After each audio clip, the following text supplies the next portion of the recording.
Title: My father suddenly called. Where are you now? I was at my in-laws' house for my wife's birthday party.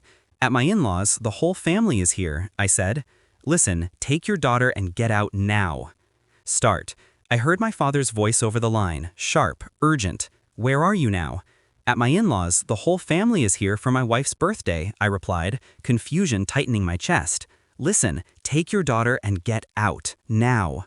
Why? My voice trembled despite my effort to stay calm. Just do it, don't ask questions.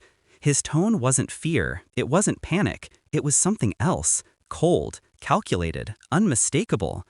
I grabbed my daughter and ran, ignoring the party, ignoring my wife's confused cries. We reached my car. She clung to me, sleepy, innocent. I kissed her head. We'll be safe, I promise.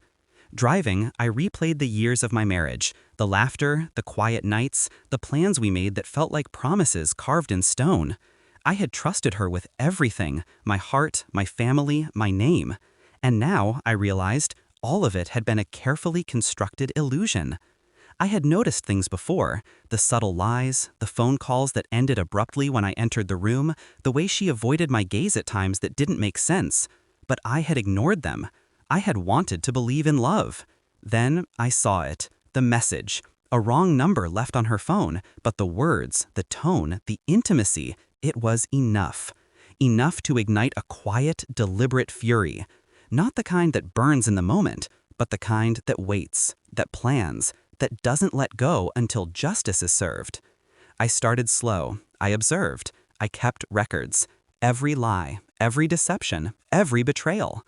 I didn't confront her. I didn't yell.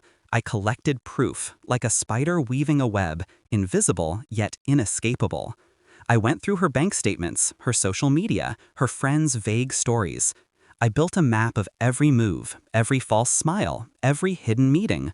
Every betrayal became a puzzle piece, and with each piece, my strategy sharpened.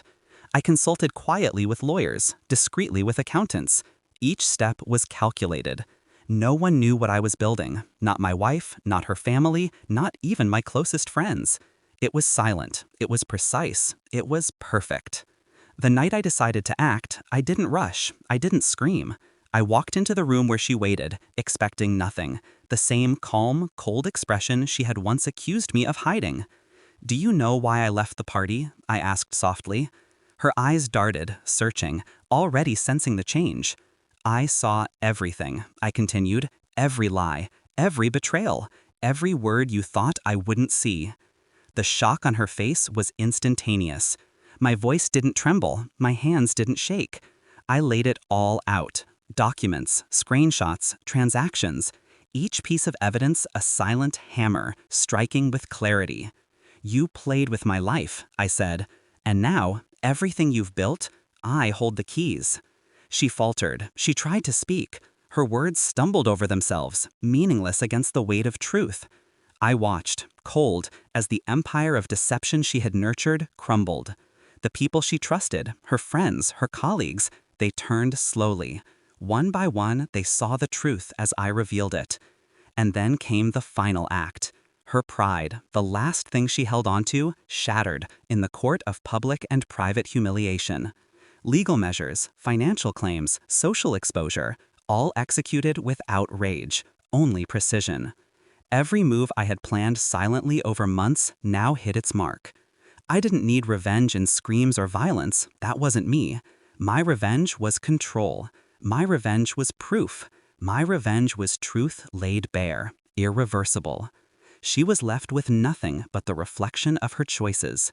I walked away from the wreckage, my daughter safe in my arms. The storm behind us, I breathed deeply, the weight lifting, replaced by clarity, by cold satisfaction. Later, alone in the quiet of my apartment, I allowed myself one smile.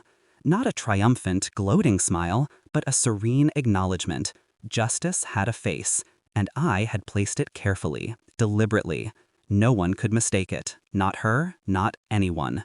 I had lost trust, yes, I had lost illusions, but I had regained something far more valuable: power, control, and the knowledge that deceit has limits, and I am the consequence.